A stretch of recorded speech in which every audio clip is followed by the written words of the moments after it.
إن الله يأمركم أن تؤدوا الأمانات إلى أهلها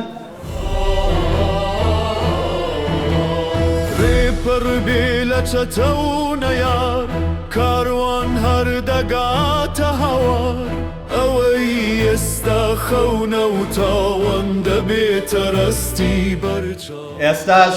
داوا لە سیاسەت مەداری کورد مامۆستا مەسعود عەبدولخالق دەکەین بۆ پێشکەشکردنی وتەکەی تکایە با بفەرمێت. تاکە وڵاتێک کە هیچ هەڕەشەیەکی لەسەر نییە زۆر ئامینە کوردستانە، هیچ هەڕەشەیەکمان لەسەر نییە الحەمدولیللا. ئەوەش هەردەم دوعای دەوێت کە ئێمە هیچ هەڕەشەیەکمان لەسەر نییە، تەنها ئەوەی هەبێ ئەوەیە کە ئێمە بە خۆمان ئیدارەکەمان جوان نییە. دەبواری ئێمە بە خۆمان دەستورمانە بزانین چەند عیبە لە بۆمەی کورد. ئەمە باسی ئەوەی دەستوری عێراقی بکەین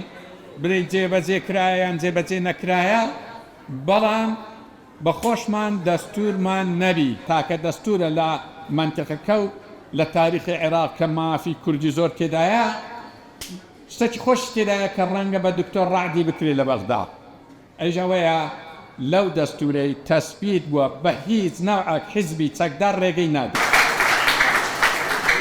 یەک لەوی شانەی ئێستا ئەگە دکتۆر ڕعد دەرچی ئینشاڵڵا لەگا ئەو دۆستانەی خۆی لەگە دۆستە دڵسۆزەکانی کوردستانی بەوەی هەستن چۆن تەوتینیان کرد پرۆژەیەک پێشکەش بکەن لە ڕێی دەستور حیزبی چەکدار لە کوردستان نێلن. بەڕاستی چارەنووسی کوردستان بەو شێوازەی کە گوتن هیچ هەڕەشەکی لەسەر نییە زۆر ئامینە، بەڵام بەو بێسەروبەری خۆمان بەهۆی حیزبی چەکدار هەموو دەم ئاگەریەوە هەیە خۆ بە خۆ بەشەڕن. ئەها دیتان عەشیرەت و حیزب بەشەڕ هاتن، دیتان ئامۆزا و ئامۆزا بەشەڕ هاتن. یعنی من جارێک بە وەزیری پێشمەرگەم گوت، یعنی چۆن دەبی دوو عەشیرەت بەشەڕ هاتن وەزارەتی پێشمەرگە نیوەی چۆ لای ئەولایە نیوەکەی کریش چۆ لاو ئەولایە دوایش سەری مانجێ هاتن معاش خۆشیان لە وەزارەتی پێشمەرگەوەری. ئەم کات خۆی کە جەماعەت دکتۆر ڕعد و تیمەکەی دەستیان بە تەوتین کرد، ڕاستیەکەی ئەمر یەک لەوانە بوو پێم گوتم زەحمەت ئاویشەتان پێ بکوی تا ڕادەیەک ڕێگریش بووم گوتم مەی کرد چکە ئیشێکی گەورەیە تەوتینەوەیە موچ ئەو موچەی لەو ماوەیە هاتیە ئەو بەرهەمی تەوتینە بۆ ئاگاداریتە، نە بەرهەمی وەفدە نە بەرهەمی فلانە نەوەرێکمە. ئەو جەماعەتەی کە چوونە بەغدا تەوتینیان کرد ئەوە بەرهەمی ئەوە، بەس هێشتا مایە تەوتین دەتوانی ئەوە هیچ کارتی وەردەگرەوە موچە دێتە سەر کار. بەڵام ئیشی گەورەتری لە پشتە ئێستا ئەو بایعی لە بۆ ئێوە دێ بەنزینە نەفتە هەژاریە. لەو ڕۆژانە چند ڕۆژ لەوە پێش عێراق ئیعلانی کرد گوتی هیچ عائیلەک لە عێراق نەمایە موچەی نەبی بە جۆرێک لە جۆر. ئەوە هەموو تەوتینە دەتوانی بینتە کوردستان. ئەم زۆر جار پێم لەو برادرانەی خۆمان دەبی دەڵێن ئەرێ فلان ئەزموونی ما یان بچێت بنر یەخرا تو ئەزموونی خۆت دەبێ بەڵام معنا بەغدا بنزینی بە 450 تو دەبی لەوەی بکەین 950. لێرە باج و خەراج گەلە زۆرە، لێش باج و خەراجی لەسەر خەڵکیدانی حیزبی چەکدارە دەبی حیزبی چەک یعنی ئەتو ڕام تعجب ما چۆن بانگێشەی دەکات. ئەمە ڕاستی بە قسەی سەراحەت هەیە بکەین ئەوەی لە کوردستان ئێستا دەوڵەمەندە بە حیزبەوە بە میلەتەوە بە کۆنتراتسیەوە چەند ناخۆشەوە قسە دەکەیت هەمووی ئیسەتا حەفدەکەی عێراقە هیچی ئێرە نییە. ئەو داهاتە زۆرەی هەیتمان بتەی چەند عایلەیەکی دەنا ئەوەی دەوڕەمەند بووە ئەوەی پارەی هەیە ئەوەی بە موچە بە هەر شتێک عێراقە لە عێراقەوە لە بۆ هاتیە. دەنا کاتەکە عێراق قەتعکرا داهاتی کوردستان لە بۆ چەند عایلە و چەند کەسانە چەند کۆمپانیایەک بوو خەرچ کەژنەو گۆڕینماوە ئاگەتان لێبی ئەوە دەسەڵاتی خۆمان ئەو وجدانەی هەیە بەرامبەر ئەو میلەتی خۆش. ئەمە تەماشاکەین سەرەڕای ئەوەش ئەمە وەزعی ئێمە چەند باشە، وەزعی ئێمە لە چاو پارچەکانی تری کوردستان چەند باشە. ئەو حەق و حقوقی ئەمە وەرمانگرتیا 105 بدەیە ئێران مەمنون دەبی کوردستانی ئێران، 102 بدەیە کوردستانی تورکیا مەمنونە، بدەیە سووریا مەمنونە. لەبەر چی تێکی بدەین؟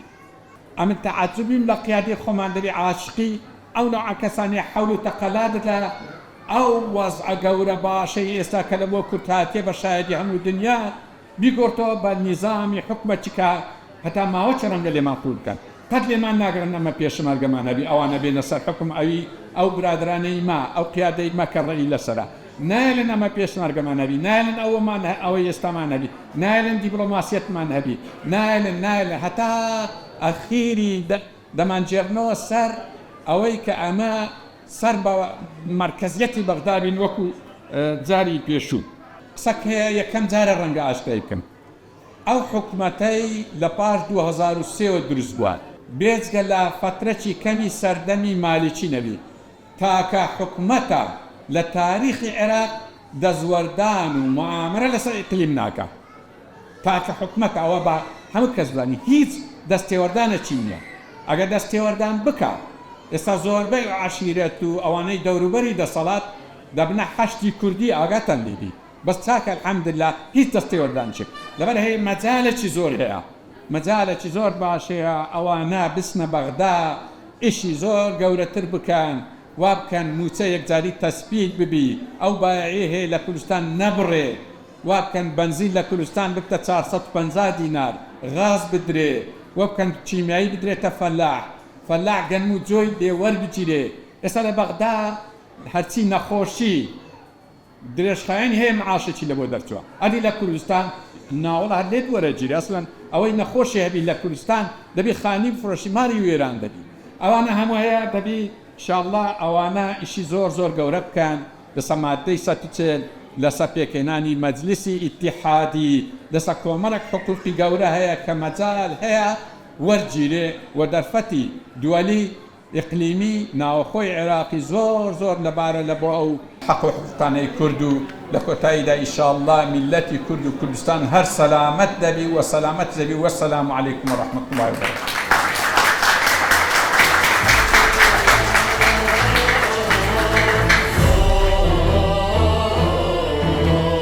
ڕێپەڕ بێ لە چەتەونە یار کاروان هەر دەگاتە هەوار ئەوەی ئێستا خەونە و تاوان دەبێتە ڕستی بەرج ناساندنی لیستی 247 لیستی تەوتین لیستی موسە خۆران لیستی تەواوی چین و توێژەکانی کۆمەلگای کوردەواری بە سەرۆکایەتی بەڕێز دکتۆر ڕەعەت ڕەفعات. ئێوە خۆتان ئاگادارن پێش 2 ساڵ کاتێک ئێمە لەگەڵ تیمێکی دەستگای ستاندەر ڕوومان کردە دادگای فیدرالی بۆ چارەسەرکردنی کێشەی موچەی فەرمانبەران و خانوونیشتانی هەرێمی کوردستان بەڕاستی خەڵکێکی زۆر گاڵتەیان پێدەکردین خەڵکێکی وایە پێیان وا بووکەوە ئەو بڕیارە بە ئێمە ناکرێ بەڵام سوپاس بۆ خوا دوایە مسۆربوون و مکوڕبوونمان و سووربوونمان لەسەر داوایەکە توانیمان دادگای فیدرالی بگەین ناو ئەنجامەیەکەوە بڕیاری تەوتینی موچەی فەرمانبەران دەرکات.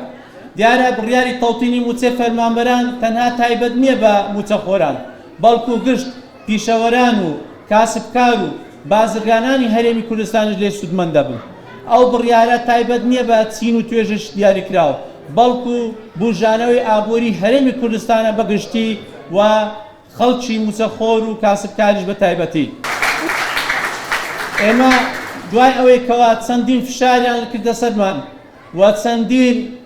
ناو ناتۆریان لێناین سارد نەبووینەوە بەڵکو مکرتر بووین و هەوڵمان دەکەوە ئەو بڕیارە دەربچێ و ئێستاش قۆناغێکی نوێ ئەو بڕیارە دەردەکەین ئەوەیەکەوە لە داهاتوودا لە 4 ساڵی داهاتی پەرلەمانی عێراقدا نەک تەنها بڕیاری موچەی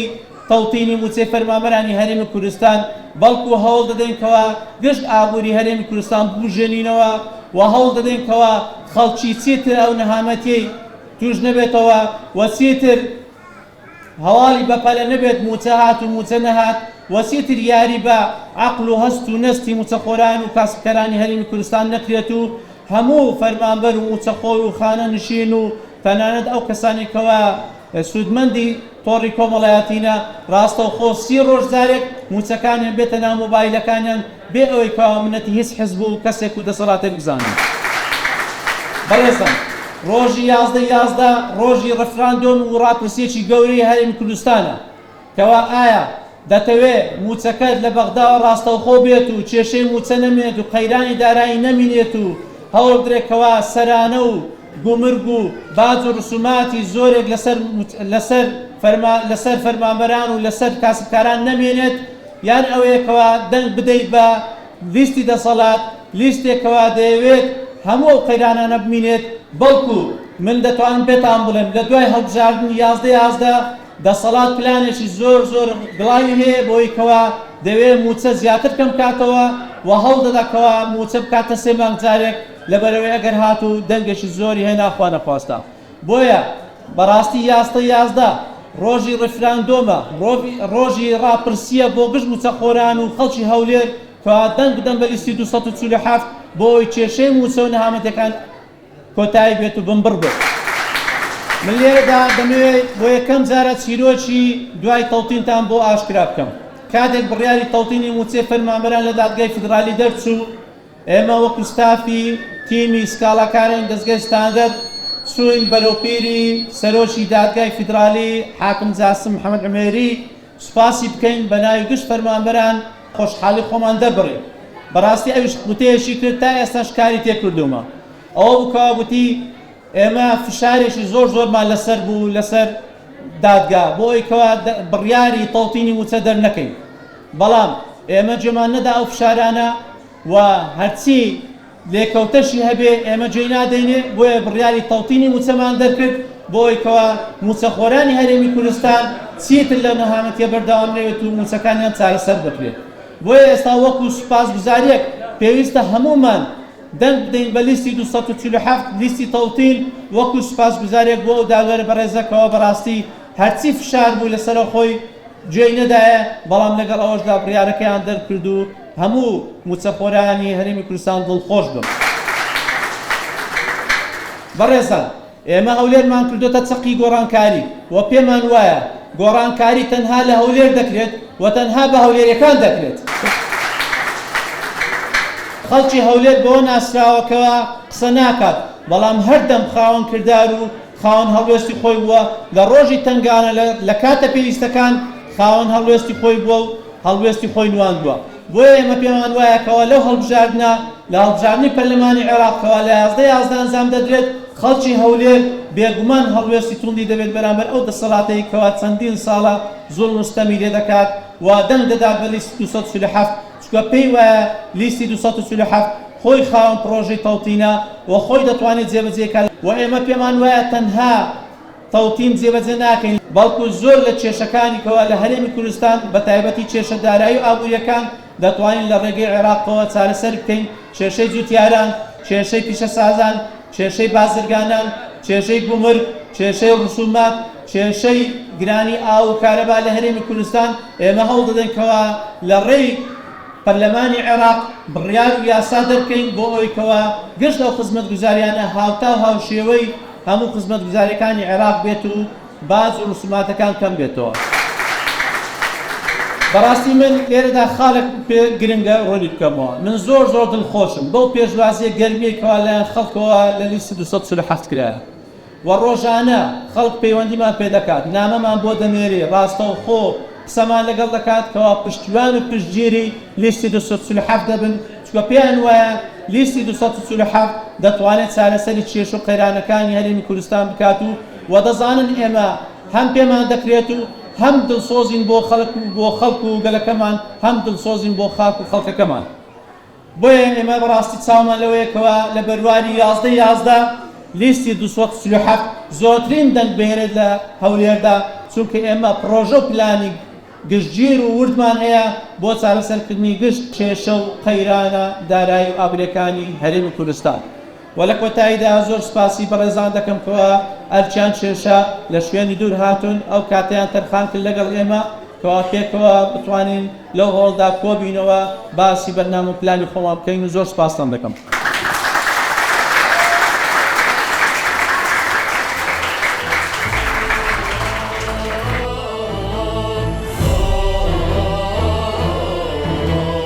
ڕێپەڕ بێ لە چەتەونە یار کاروان هەردەگاتە هەوار ئەوەی ئێستا خەونە و تاوان دەبێتە ڕستی بەرچاوان ئەوەی ئێستا خەونە و تاوان دەبێتە ڕستی بەرچاوان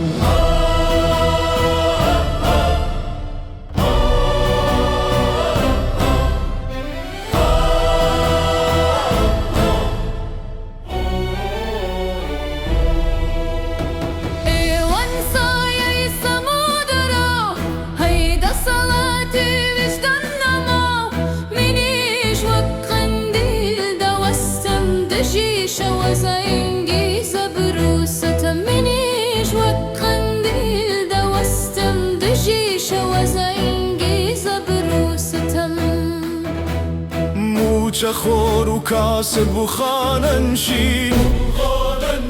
هەموو پشتیوانی ئیرادەینێن پێکەوە لیستی تەوتین سەردەخەین مافی زەوتە کراوەممان با دەست دەخەین